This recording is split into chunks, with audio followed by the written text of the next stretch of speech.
5. Y ahora voy a hablar de esos pequeños detalles que nos van a ayudar para crecer en Cristo Jesús.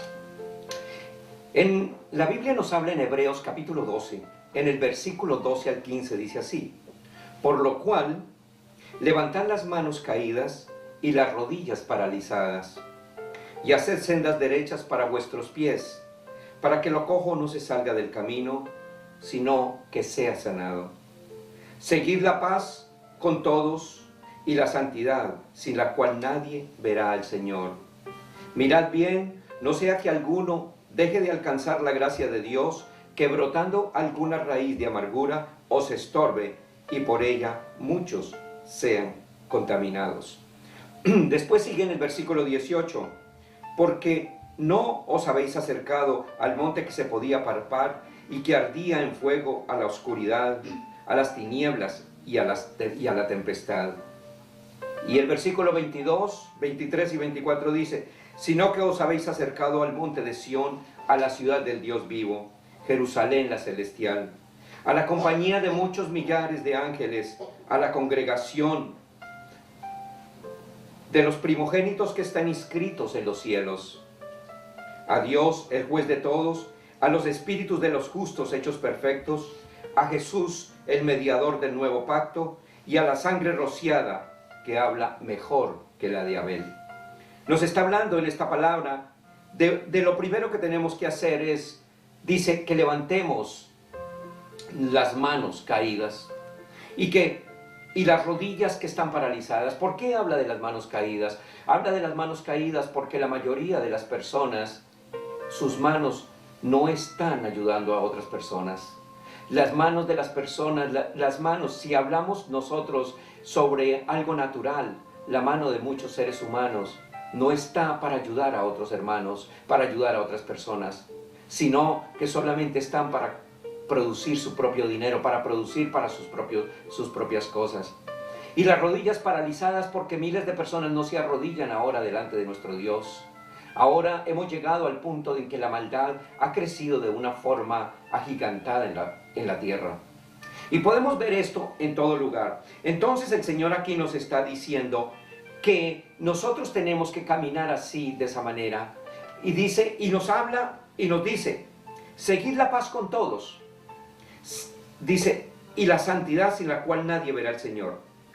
Mirad que no haya alguno entre vosotros que deje de alcanzar la gracia de Dios, que brotando alguna raíz de amargura os estorbe.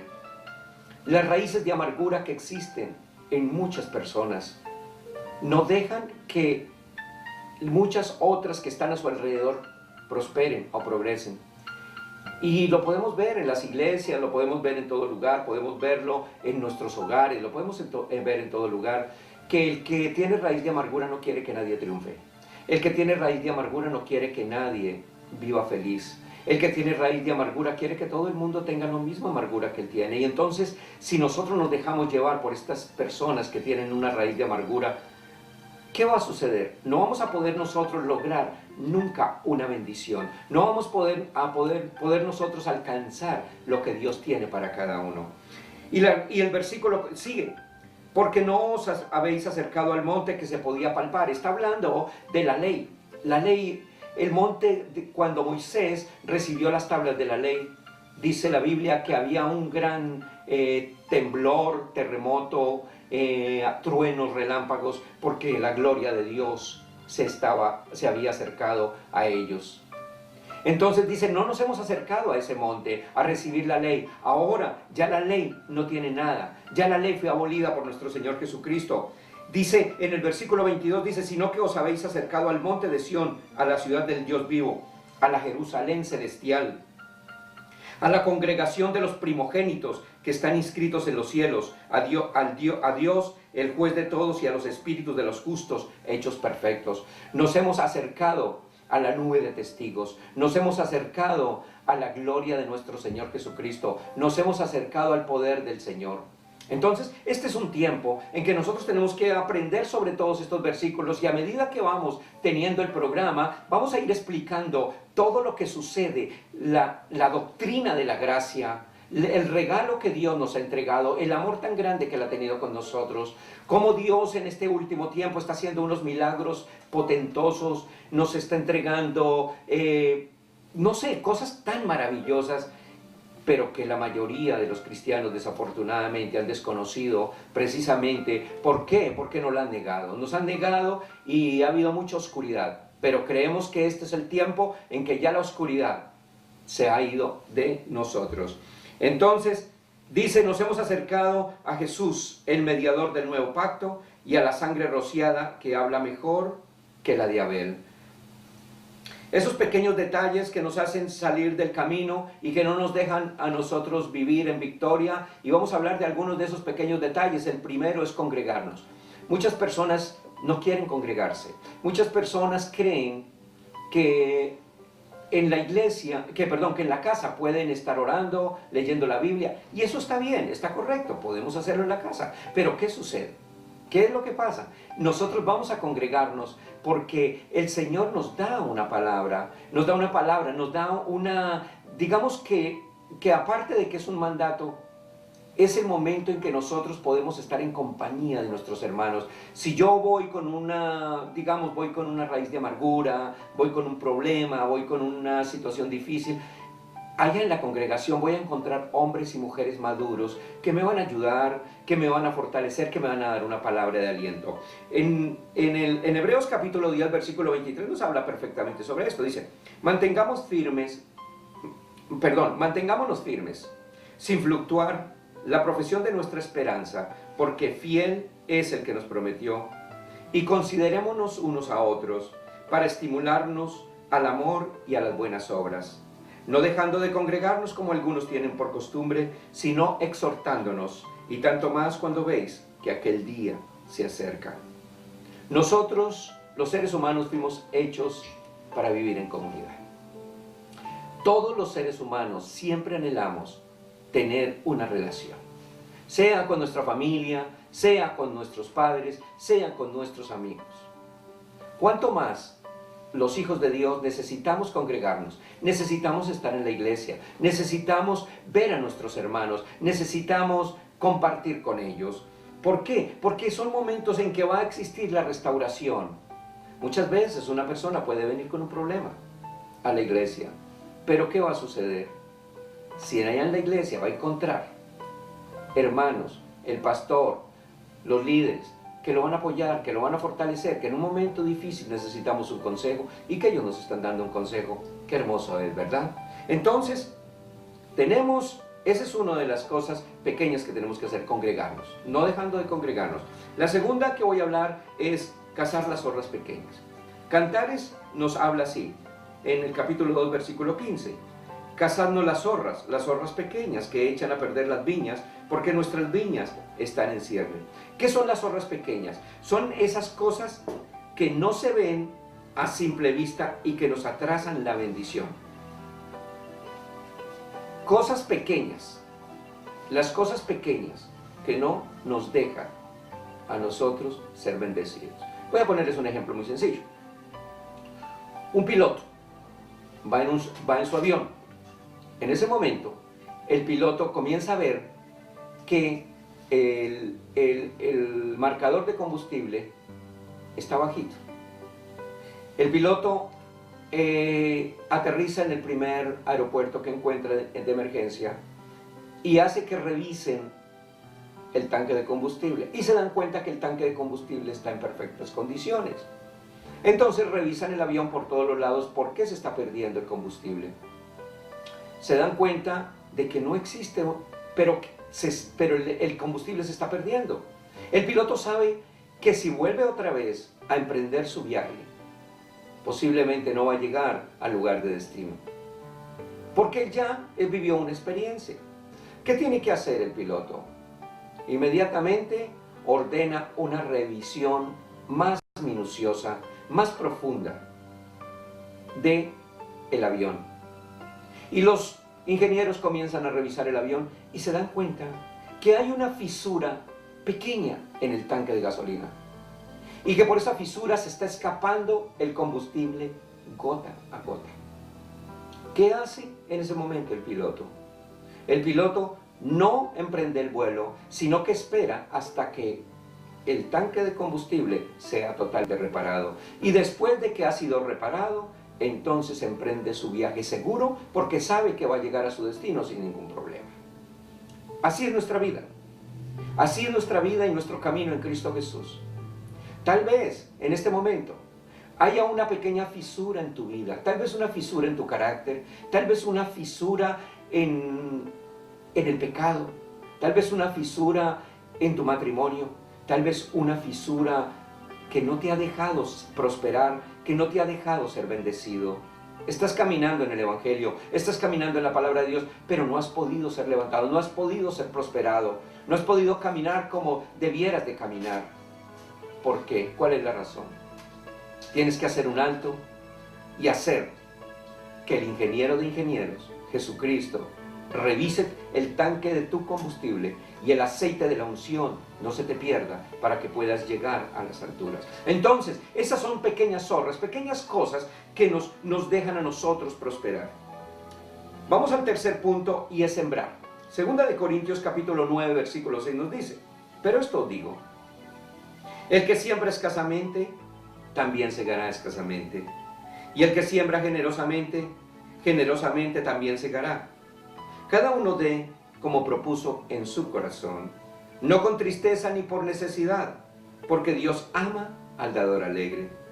Y poderoso es Dios para hacer que abunde en vosotros toda gracia, a fin de que teniendo siempre en todas las cosas todo lo suficiente, abundéis para toda buena obra. Hay una ley natural, hay una ley que es también hecha por Dios, y es la ley de la siembra y la cosecha. La Biblia dice que todo lo que nosotros sembraremos, eso cosecharemos. Que no hay nada oculto que no haya de ser conocido. Entonces, mirando nosotros todos estos versículos y mirando la palabra de Dios, nosotros tenemos que aprender a cambiar nuestros pensamientos, a cambiar nuestros razonamientos y comenzar a sembrar. Pero no solamente, yo sé que en la mente de muchos de ustedes están pensando en este momento, van a comenzar a pedir dinero, tenemos que sembrar dinero. No, no es eso. La siembra es una parte integral. Sembramos amor y vamos a recibir amor. Sembramos odio y vamos a recibir odio. Sembramos, digamos, sabiduría. Sembramos palabra de Dios y vamos a recibir palabra de Dios. Lo que nosotros sembremos, y también económicamente. Si nosotros sembramos económicamente, pues vamos a recibir cosecha económica. Así que nosotros tenemos que comenzar a sembrar. Siembra amor a tus hijos, siémbrale amor a tu esposa, siémbrale amor a tu vecino. Siempre tenemos que cambiar nuestra manera de pensar. Nuestros labios tienen que estar siempre con una sonrisa. Tenemos que ser amables, tenemos que... Esas personas que vemos, saludémoslas. Lleguemos a la congregación alegres, felices. Acordémonos de algo. Nuestro Señor Jesucristo dijo que Él estaría con nosotros hasta el final del mundo. El poder del Espíritu Santo está contigo. Así que, ¿por qué tenés miedo? No tenemos que tener miedo, no tenemos que tener rencor, no tenemos que tener apresuramiento por la vida. No os afanéis por nada, dijo Jesucristo. Entonces, aprendamos a sembrar, porque tarde que temprano vamos a cosechar. Hay muchas personas que han sembrado para sus hijos cosas malas y después las cosechan. Sembraron para sus hijos borrachera, mentiras, muchas cosas, y ahora sus hijos están cosechando lo que nosotros sembramos. Pero es tiempo de que cambiemos el rumbo. Es tiempo que declaremos que de ahora en adelante vamos a comenzar a sembrar lo mejor para el reino de los cielos. Sembrar lo mejor para nuestra vida, sembrar lo mejor para la obra de Dios. Y el cuarto punto que voy, o quinto, no recuerdo ya, es confesar. Salmo 71, 24 dice: mi lengua hablará también de tu justicia todo el día, por cuanto han sido avergonzados, porque han sido confundidos los que mi mal procuraban. Estamos hablando de la confesión. Todo lo que nosotros confesemos, todo lo que está en tus labios, va a producir un resultado. Todo, todo. No podemos callarnos. El Señor nos dio la boca, nos dio la lengua, nos dio la palabra, para que nosotros pudiéramos confesar las verdades de su nombre. Proverbios 18:21 nos habla muy claramente, dice: la muerte y la vida están en el poder de la lengua, el que la ama comerá de sus frutos. La muerte y la vida. Entonces, tenemos que comenzar a pensar, a analizar nuestros pensamientos. ¿Qué es lo que yo estoy hablando? A ver, ¿qué es lo que diariamente yo estoy hablando? Si yo estoy hablando maldición, estoy maldiciendo a mis hijos, a mi esposa, el trabajo, el lugar donde yo estoy, la iglesia. ¿Qué voy a recibir más adelante?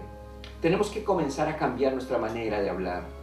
No maldigas a tu esposa, no maldigas a tus hijos, no maldigas la iglesia, no hables mal de nadie. No importa quién sea la persona. La Biblia dice: bendecid a los que os persiguen, bendecid y no maldigáis. Esa es una de las cosas que tenemos que hacer, estar bendiciendo todo el tiempo, que nuestros labios se abran solamente para hablar de las grandezas y maravillas que nuestro Señor Jesucristo ha hecho con nosotros y las que seguirá haciendo todos los días de nuestra vida. Tenemos que comenzar a renovar nuestros pensamientos. En Romanos 12:2 nos dice: no os conforméis a este siglo, sino transformaos por medio de la renovación de vuestro entendimiento, para que comprobéis cuál sea la voluntad de Dios, buena, agradable y perfecta. Y a mí me impacta mucho este versículo, y traté de buscar otra versión. En la versión actual dice: y no vivan ya como vive todo el mundo. Al contrario, cambien de manera de ser y de pensar. Así podrán saber qué es lo que Dios quiere, es decir, todo lo que es bueno, agradable y perfecto. Cambiemos nuestra manera de pensar. Cambiemos el Señor. Nosotros tenemos la mente de Cristo y el Señor quiere que nosotros pensemos como Él piensa. Llevemos todo pensamiento cautivo a la obediencia a Cristo Jesús. Yo sé que no es fácil. Yo sé que hay momentos muy difíciles. Yo sé que hay momentos en que no podemos nosotros muchas veces, o que creemos que no podemos hacer las cosas. Pero acuérdate, si tú ordenas tus pensamientos, si tú los llevas cautivos a Cristo Jesús, cuando viene el problema, cuando viene el pensamiento de la tentación, cuando viene el pensamiento del fracaso, del temor, ese es un momento en que tienes que renovar tu pensamiento. No acepto esa mentira, no acepto la enfermedad, no acepto la pobreza. Mi Señor Jesucristo murió en la cruz del Calvario por mi salud, para que yo fuera sano. Mi Señor Jesucristo se hizo pobre para que yo fuera enriquecido. Mi Señor Jesucristo se llevó todo, destruyó todo pecado, destruyó la potestad de las tinieblas en la cruz del Calvario. Así que yo en este momento me declaro victorioso. Esa es la confesión que nosotros tenemos que hacer, pero eso solamente puede salir de acá, de nuestra mente y de nuestro corazón. Cuando nosotros lo hacemos así, de esa manera, va a salir una oración perfecta delante de Dios. ¿Por qué? Porque está saliendo de lo más profundo de nuestro ser. Y por último, tenemos que mantener la unción que el Señor nos ha entregado. Mateo 25:1 dice: entonces el reino de los cielos será semejante a 10 vírgenes que, tomando sus lámparas, salieron a recibir al esposo. 5 de ellas eran prudentes y 5 insensatas. Las insensatas, tomando sus lámparas, no tomaron consigo aceite, mas las prudentes tomaron aceite en sus vasijas, juntamente con sus lámparas. Y tardándose el esposo, cabecearon todas y se durmieron. Y a la medianoche se oyó un clamor: aquí viene el esposo, salid a recibirle. Entonces todas aquellas vírgenes se levantaron y arreglaron sus lámparas. Y las insensatas dijeron a las prudentes: dadnos de vuestro aceite, porque nuestras lámparas se apagan. Mas las prudentes respondieron diciendo: para que no nos falte a nosotras y a vosotras, id más bien a los que venden y comprad para vosotras mismas. Pero mientras iban a comprar, vino el esposo, y las que estaban preparadas entraron con él a las bodas, y se cerró la puerta. Después vinieron también las otras vírgenes diciendo: Señor, Señor, ábrenos. Mas él respondiendo dijo: de cierto os digo que no os conozco. Velad pues, porque no sabéis el día ni la hora en que el Hijo del Hombre ha de venir. Tenemos que mantener nuestra unción. Tenemos que mantenernos fieles al Señor. Tenemos que mantenernos fieles a la palabra de Dios. Ser obedientes al lugar donde el Señor nos ha establecido. No andemos de iglesia en iglesia, no andemos de lugar en lugar, no condenemos a las personas que están a nuestro lado, no hablemos mal de nuestros pastores, de nuestros líderes. Nosotros tenemos que mantener la unción, estar en oración todo el tiempo, estar todo el tiempo pensando, hablando sobre nuestro Señor Jesucristo, porque a la hora que menos pensemos, el Señor vendrá. Así que yo espero que estas pequeñas palabras hayan llegado a tu corazón y que tú hayas podido recibir algo que el Señor tiene para ti. Acuérdese, tú eres un bendecido y una bendecida del Señor, y el Señor quiere bendecirte, prosperarte, quiere que tú tengas lo mejor. Así que los esperamos en Casa de Jesucristo en la ciudad de Hayward. Estamos ubicados en el 25400 Hesperian Boulevard. Y nuestro número de teléfono es 510-565-5410. Vuelvo a repetir el número de teléfono, 510-565-5410. Y también nos puede sintonizar en la página web www.casadejesucristo.com. Acuérdese, casadejesucristo.com. Ahí puede escuchar también radio 24 horas y prédicas, puede ver prédicas. Ahí puede estar todo el tiempo conectado con la presencia del Señor. Y también nos puede sintonizar en TuneIn, la aplicación para móviles. Así que bendiciones a todos ustedes y gracias por escucharnos, y espero que este programa haya sido de una gran bendición. Feliz día. Amén.